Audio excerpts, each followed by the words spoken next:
Je voudrais dire à l'endroit du peuple sénégalais, à l'ensemble des compatriotes, que c'est avec une immense tristesse que je me tiens ici aujourd'hui, face à cette tragédie humaine qui nous bouleverse tous. La nation est en deuil et la situation est particulièrement insoutenable. Je voudrais, au nom de cette nation, la nation sénégalaise, présenter mes condoléances aux familles éplorées et leur dire toute la solidarité de l'État et de l'ensemble du gouvernement face à la tragédie qui les frappe et qui nous frappe tous.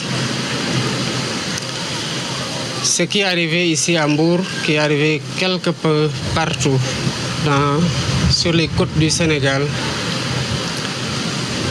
est le fait des filières de migration qui sont, il faut le dire, dans le trafic d'êtres humains, qui exploitent le désespoir de cette jeunesse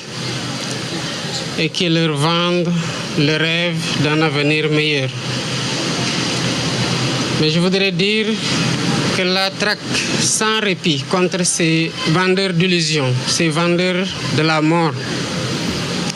va s'intensifier dès à présent. Il y a quelques jours de cela, la semaine passée pour le dire, s'est clôturée une opération appelée Djoko, qui était conjointement menée pendant plus d'1 mois par la gendarmerie, la police et même l'armée qui est entrée dans la danse et qui a valu la mise en échec d'un projet migratoire de jeunes à hauteur de 690 jeunes qui ont été appréhendés au moment de leur départ. C'est pour dire que le gouvernement est en train de combattre le phénomène et pour dire aussi que le gouvernement continuera à traquer ces vendeurs d'illusions, ces marchands de la mort jusqu'à leur dernier retranchement. Mais il faut, d'un autre côté, appeler à la responsabilité. Dire à ces jeunes que les pays dans lesquels ils s'en vont, ce sont des pays qui ont été construits par des êtres humains, par des citoyens qui ont cru qu'au changement dans leur propre pays et qui ont réussi à faire de ce pays ce qui les y attire au risque de la mort. Il nous appartient ici, tous, hommes et femmes, jeunes et adultes, gouvernants et citoyens,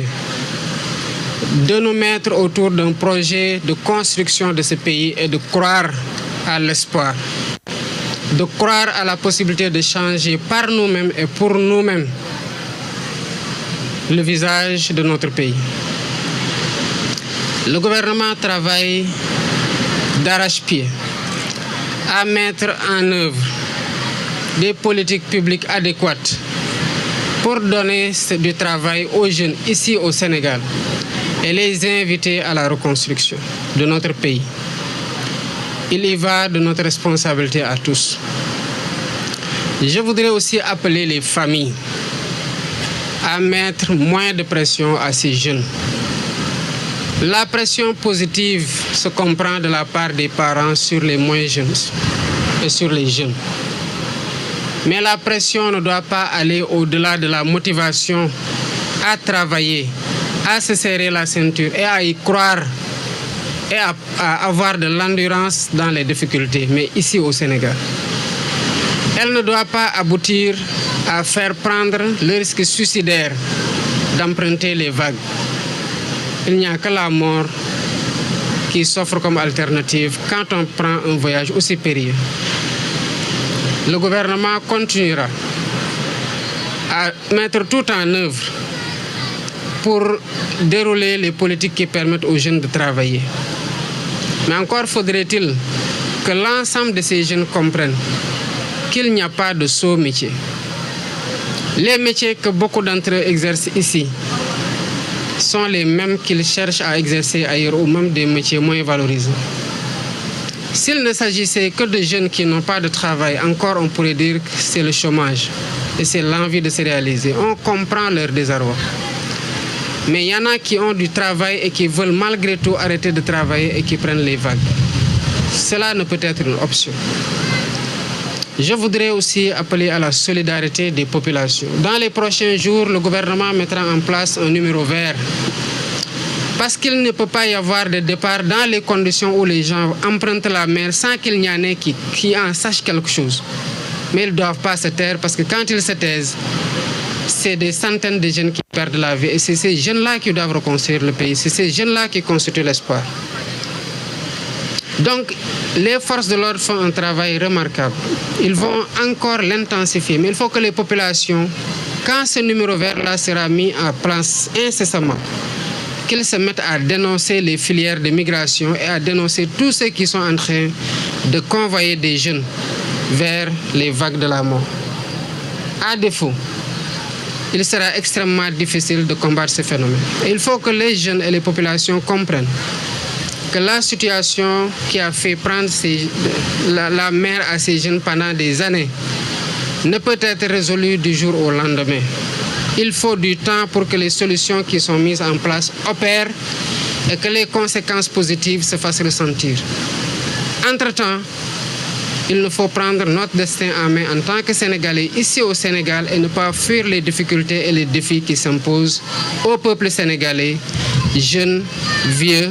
hommes et femmes qui doivent relever ces défis-là. Voilà ce que je voulais dire en présentant à nouveau toute ma compassion et la solidarité du gouvernement à l'ensemble du peuple sénégalais, mais aussi à l'ensemble des familles éplorées dans cette tragédie. maa ngi taxaw fii ci Mbour ci plage bi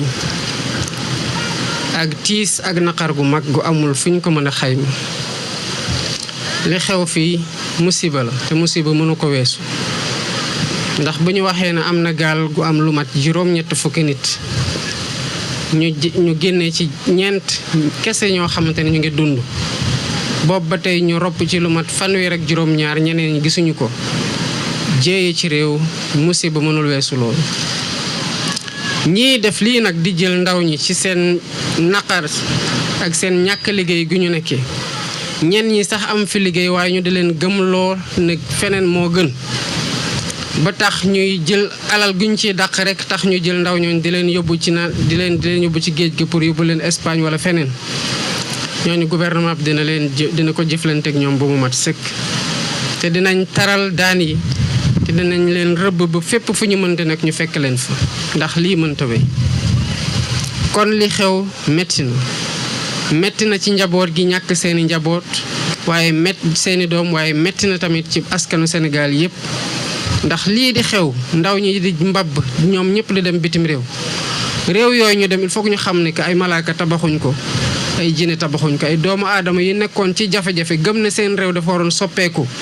ñu toog di ko liggéey rek ko liggéey ba mu mel noonu ba ñoom ñu bëgg faa dem ci condition yi ñu fa bëgg a demee. Gouvernement bi yàggul dara boole na gendarmerie ak police armée sax boole nañ ko ci lu ëpp weer ñu ngi doon dàqante di patrouiller ci plage ba tere nañu lu mat benn téeméer ak juróom-ñeent fukk ñoo xamante ne dañu doon waaj a dem ñu téye leen kon gannaaw solution yooyu ngi ñuy ut pour tere nit ñu dem ñu ngi tamit uti pexe pour jox ndaw ñi liggéey waaye dëgg gi tamit mooy du ñuy dem ñëpp amul liggéey am na ñoo xamante ne am na ci luñ jàpp waaye xëy na dañoo bëgg lu gën a bari ba tax ñuy jël risque yi ñu bëggoon leen wax ne àdduna dara xëyul sotti te njaboot yi nga xamante ne ñooy teg pression seeni doom nañu xam ne que pression sa njaboot lu baax la ci waajur bu koy teg ci njabootam waaye na doon pression positive maanaam di ko ñaax mu gën a góorgóorlu mu gën a am jom waaye jom ji ko toogloo fii muy liggéey li ko yàlla wërsëgale mu téye ci loolu pas teg ko pression ba moom dootul xejjati Sénégal ba dem wala dee wala des fii gën nekk ñaari alternative yi mu am loolu mënti doon pexe kon na Sénégalais yépp xam ne lii xew fii solution yu gouvernement bi ñëw doore egsi di mettre en place mënul xëy rek ñëpp amandoo liggéey ci ndànk-ndànk la ñuy saafara problème yi ñu fi fekk ba ku ne xam ne Sénégal ñu ngi koy liggéey te ku ne jàpp xam war a jàpp ne tamit sa loxo dañ ko ci war a dugal kon dina am idiir ndax lépp xëyul sotti te ñëpp ñi nga xamante ne ñu ngi gis nañu xam ne seen responsabilité doo ko seetaan da ngay def lépp pour mu bañ a xaru wala pour mu bañ a sotti nañ ko jàppaleen ko balaa muy dee ngay dégg jàppaleen ko balaa muy dee googu nag jàppaleen ko balaa muy jël géej ci dee mën ko fekk ci la bokk moo tax fan yii di ñëw ci lu gën a gaaw sax gouvernement bi dina teg numéro vert maanaam fenn foo xamante ne ku fa nekk mën na faa woote te bu ko jaree sax dinañ ci teg ay neexal pour ñi nga xamante ne ñooy yoole ñi bëgg a dem dinañ sowee bakkan waaye dinañ am tamit ni ñu leen neexalee ndax ñu mën a xam ne lii ñu nekkee di ko xeex gouvernement bi kese doyu ci ndax gouvernement bi mënul nekk ci plage bu ne waaye ku ne ci plage yor fa sa téléphone gis ay nit ñu dem xamal ne jéego toll nii war na ci mën a am kon ku gëm nga war a mën a tere nit ñi jël risque bu toll nii lu xew nii ñu ne 80 personnes ñoo ci nekkoon te 4 rek ñoo ci rescapé kon daanaka lu mat juróom-ñaar fukk ak lu teg ñàkk na fi seen bakkan te lii bu muy xew ba tey 2007 ba tey ba 2024 bii ñu nekk nii léegi mu ëpp ñaar fukki at ñi ci ñàkk seen bakkan bari na lool te ay ndaw la ñu ñoom ñoo war a tabax réew mi kon responsabilité collective bi ak solidarité bi entre ci biir sénégalais yi na ko ñëpp na ku ne jàpp na responsabilité boobu nu mu gàlloo ci loosu gouvernement bi noonu la gàlloo ci sa loos te nga jouer sa partition loolu mooy tax en attendant que solution yi ñuy mettre en œuvre maanaam pexe yi ñuy nas wone résultat yi ñuy xaar ku ci ne nekk un sentinelle par rapport ak migration yi di xew lii moo nekkoon li nga xamante ne bëgg naa ko fi jukki ci ay kaddu te delluwaat masawu njaboot gi yëpp ñu ñàkk seen doom masawu askanu Sénégal waaye di wax ndaw ñi nañu gën a takk seen ndigg boole koog muñ te ñu booloo liggéey réew mi ñu xam ne bu yàgg balaa muy yàgg incha allah dañu commencé gis résultat yi nga xamante ne ñoom lañ diglanteeg ñoom waaye réew mi kenn du jóge bitim réew di ñu ko tabaxal. ni waa bitim réew toogee ba tabax seen réew ba mu mel ni suñu doom yi di jël risque dee pour dem fa noonu la ñu war a toogee fii gëm ne réew mi fii lay changer bu amee lu ci doxul ñun ñëpp ko war a jubbanti ndax ku ne am nga fi responsabilité te fii la ñu yàlla tanal asalaamaaleykum wa rahmatulah.